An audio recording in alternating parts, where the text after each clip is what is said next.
This Steve Jones Show podcast is now loading. The Steve Jones Show podcast is presented by Sunbury Motor Company, Purdy Insurance, Brewers Outlet, and NIL Game Changers.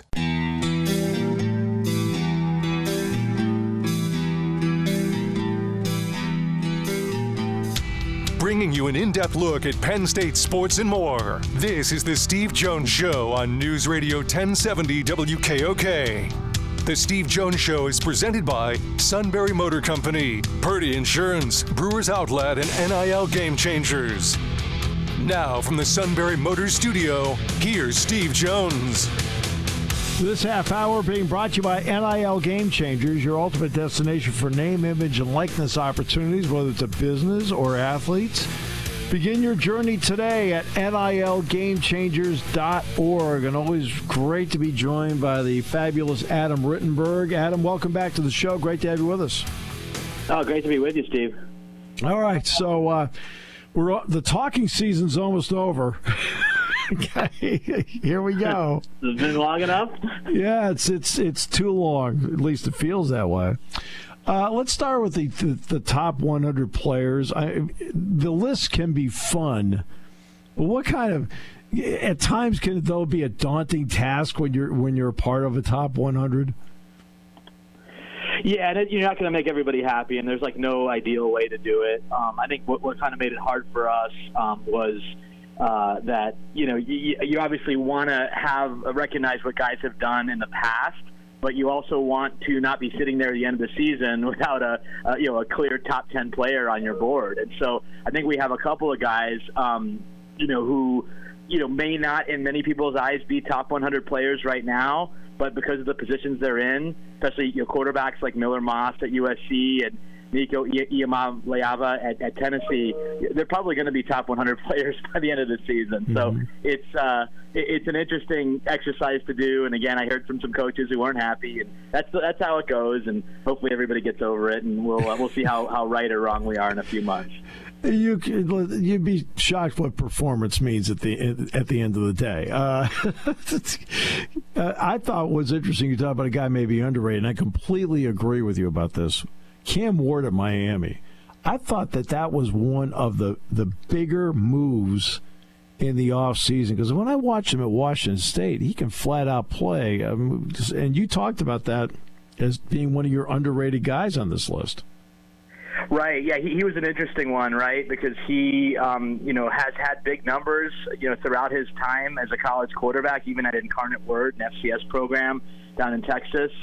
He had kind of crazy numbers there before going up to Washington State. And, I was talking with Lance Guidry, the defensive coordinator at Miami, on Friday, and he's like, man, I'm just glad I don't have to face this guy in games. It's hard enough in practice, because he has made a big impact and certainly fits the offense that's being run by Shannon Dawson down there at the U. And so, again, Miami's one of these teams, and you and I have talked about it, and I've talked about it over the years. We're just waiting for them to break through. Yeah. Maybe a guy like Cam Ward, along with Damian Martinez in the backfield from Oregon State, the running back, and pretty good group of receivers, a lot of playmakers on defense. Maybe this is the year they finally put it together and take advantage of now what's a more widespread, opportunistic playoff system, more opportunity to actually get into this thing. It's interesting, guys that weren't in the top 10. Mark Schlabach said Quinn Ewers should be. Dylan Gabriel for Eli. Meanwhile, Barrett Carter. You had Harold Perkins Jr. And Jake Trotter said Abdul Carter. Your thoughts on guys in the top 10? Right, yeah. I think it was interesting, Steve, that, because I think we had so many great quarterbacks go high in the draft this year. What was it, 6 in the top 12, 5 in the top 12?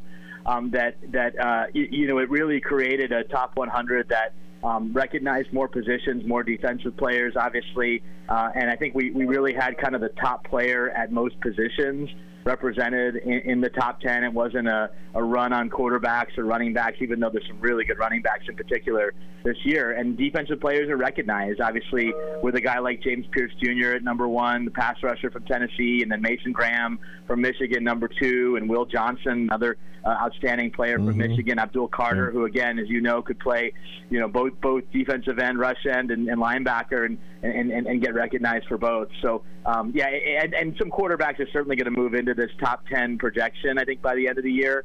But I think there's just enough doubts about pretty much everybody outside of Carson Beck from Georgia because, you know, you have Dylan Gabriel that's moving conferences, Shedeur Sanders is moving conferences, a number of other guys have new play callers. Some guys are coming back from injury like Jalen Daniels from Kansas, who's been really good when he's healthy but hasn't been able to stay healthy. He's only averaged 6.5 games per season during his time at KU. So it's going to – and Cam Ward, another guy, changing conferences, new coordinator. If he hits, he's going to be a top 10, top 15 player, but for now we're keeping him a little bit lower on the list. Right. Okay, so let's shift gears to some teams. I want to start with Northwestern. Have you had an opportunity to see that layout on the soccer field yet?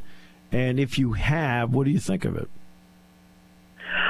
Yeah, it's. I haven't been there since they've completed it as far as the field, but I have walked around it and by it and taken pictures and heard a lot about the pop-up stadium. And you know they've done a nice job getting this thing ready as quickly as they have, and they used a company that does a lot of these type of structures for different sporting events, whether it's the Waste Management Open, that famous 16 stadium hole, or the F1 races around the world. That they do these type of structures. So it's going to be different, but I think Northwestern's really trying to embrace that it's something that kind of fits them and that they can thrive in. And I think it's you've been to games over the years, Steve. Oftentimes they don't have a home field advantage because away team fans fill up the stands. That's not really going to happen because the tickets are going to go to their fans, and it'll truly be kind of an edge for them that they felt like they would have lost if they had left campus and gone somewhere else in the city.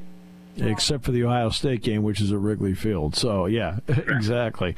I talked to somebody there, and this is like maybe 3 weeks ago, and I said, so where are they going to dress? In the indoor facility? Where? And they didn't know where the teams were going to have locker rooms.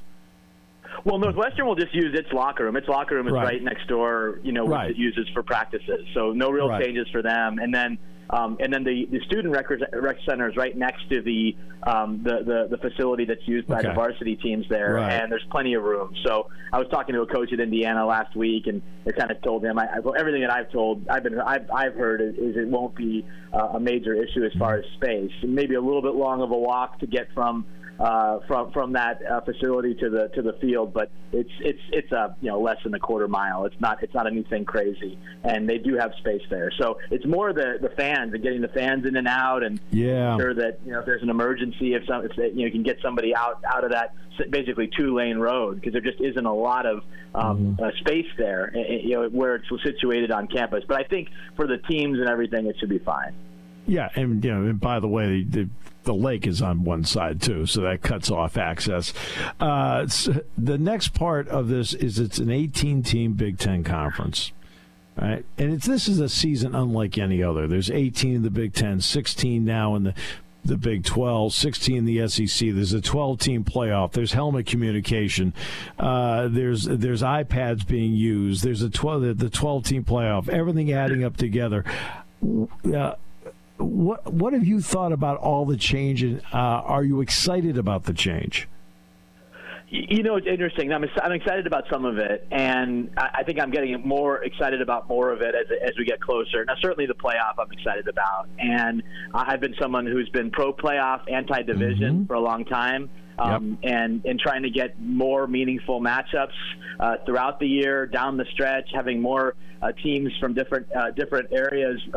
You're really having something to play for during the month of November. I think that's important, and we're going to get that this year. I tended to be an anti-realignment person, but the one I kind of catch myself because I've also been someone who thinks the schedules don't consistently give fans what they deserve. And one upside of realignment is you have so many more compelling matchups week to week, and oftentimes you have these mega weekends like October 12th and November 2nd in the Big Ten, where you're going to have 3 or 4 true games with national significance. We haven't had that before, more. And, that's in large part because of realignment, and you're going to have that around the country. So, the other changes, again, I don't have strong feelings one way or the other, although I have been talking to coaches about helmet communications and the pros and cons of that. But I think that, the main two things are the playoff itself, how that's going to change so many things, and then realignment. And obviously, with that, at least in the Big Ten and the SEC, the wiping away of divisions and the opportunity, at least in the Big Ten, I would say, to have a no doubt exciting championship game, which we haven't had very often in that league. Well, here's another part, too. The biggest upset in the history of the college football playoff was the first year when number 4 Ohio State beat Alabama. Unlike the NCAA basketball tournament, there aren't any upsets in this thing. Well, now you got an opportunity that somebody can go to somebody else's place and, quote, pull the upset. And that's the magic that this tournament has missed as opposed to the basketball tournament. No doubt. And again, realistically, are teams playing in that first weekend going to win the national championship? I tend to think they won't, but when you get hot, like Ohio State did in that year that you just mentioned, Steve. I think it's going to be really hard, though, to win 4 games. Given the toll that it's taken physically on your team to get to that point. And it's going to be fascinating to see the strategies that are employed coaching-wise and player-wise as we get to that part of the year. But the fact that we're going to have games on campus, and I should have said that earlier, is maybe the thing I'm most excited about, because as great as the NCAA tournament is for basketball, it just doesn't compare to college sports on campus in these great stadiums. That's right. And we haven't had that in the postseason until now, and that's really, really exciting. Yeah, see, that's the big difference. But see, the NCAA basketball tournament along the way, St. Peter's doesn't make the championship game. They don't even get close, but they beat Kentucky. It's like, I'm just talking about a game, right, where suddenly a game gets an upset. It doesn't mean the team that wins it's going to go any further in the next round, but I think that's the excitement of it.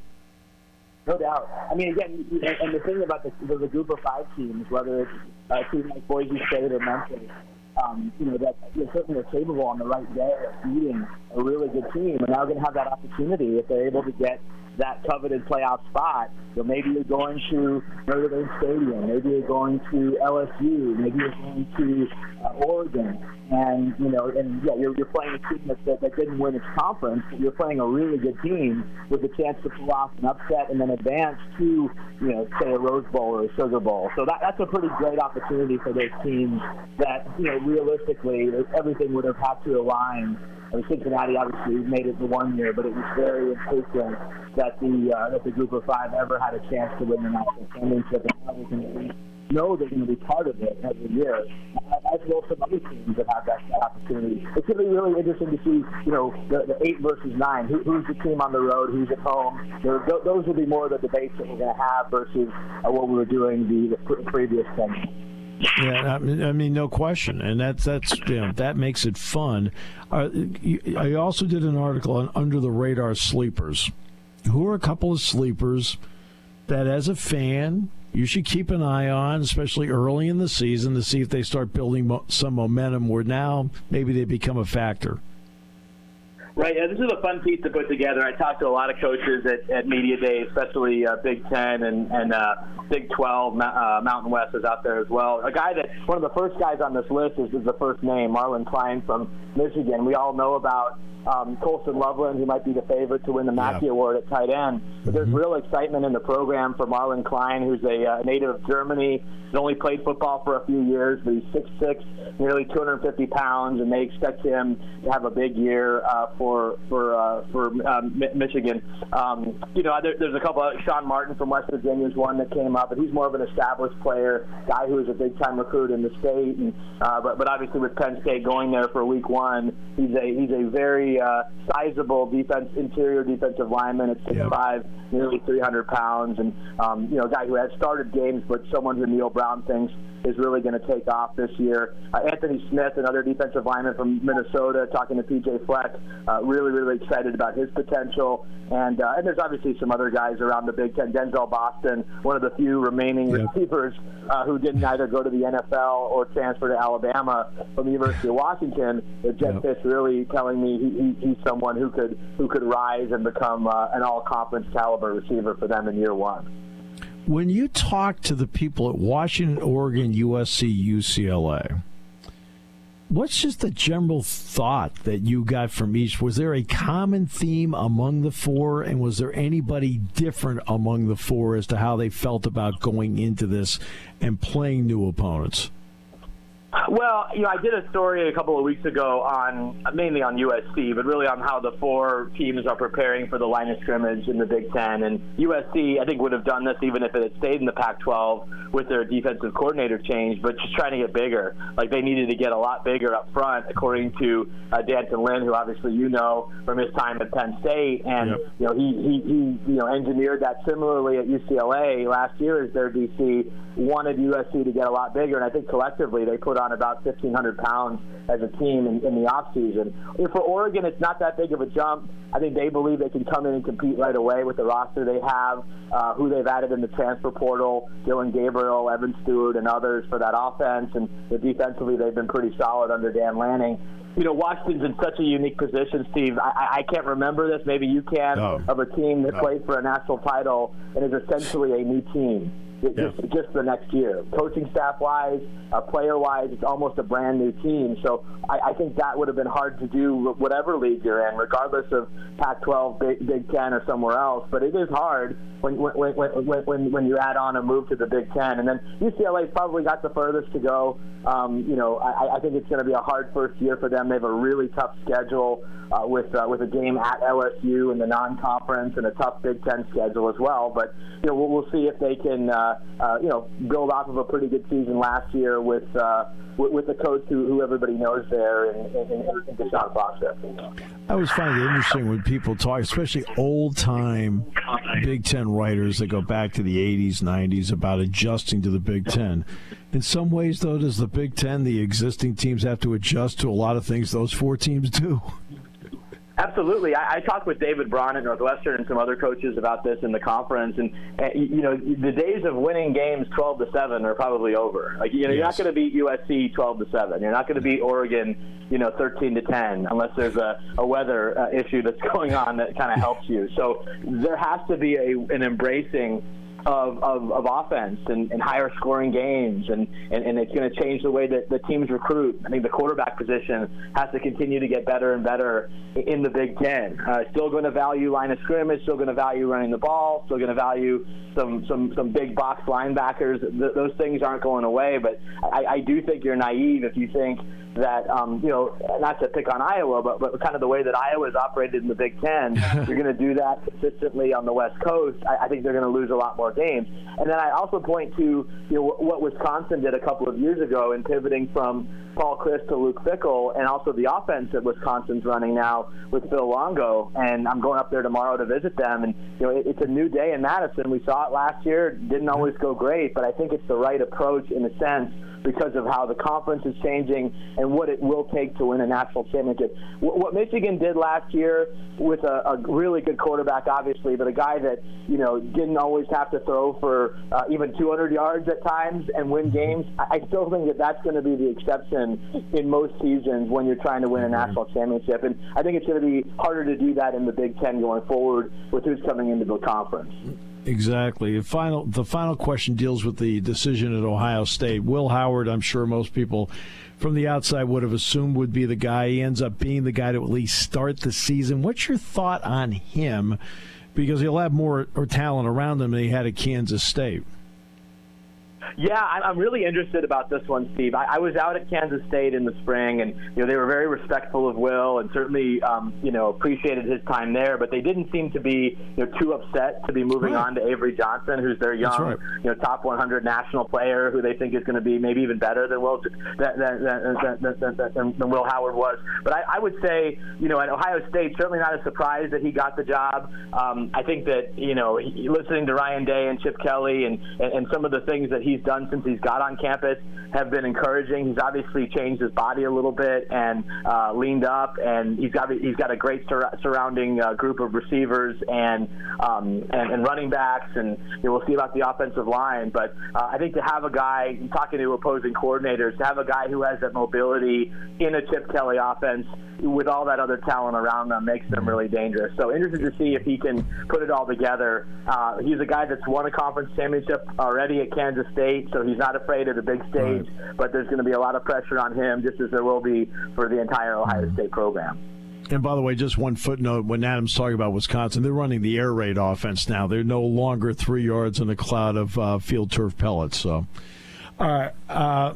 Adam, thanks so much. Always appreciate it. Great work as always, and thanks for being such an important part of the show. You bet. Thanks for having me on. Adam Rittenberg from ESPN. So, this is the time of the year where people are making predictions and so forth about where teams are going to finish, what their final records are going to be, and so forth. Okay. It's the talking season. This half hour of the talking season brought to you by NIL Game Changers, your destination for name, image, and likeness opportunities. Business, athletes, whatever it may be. Go to nilgamechangers.org.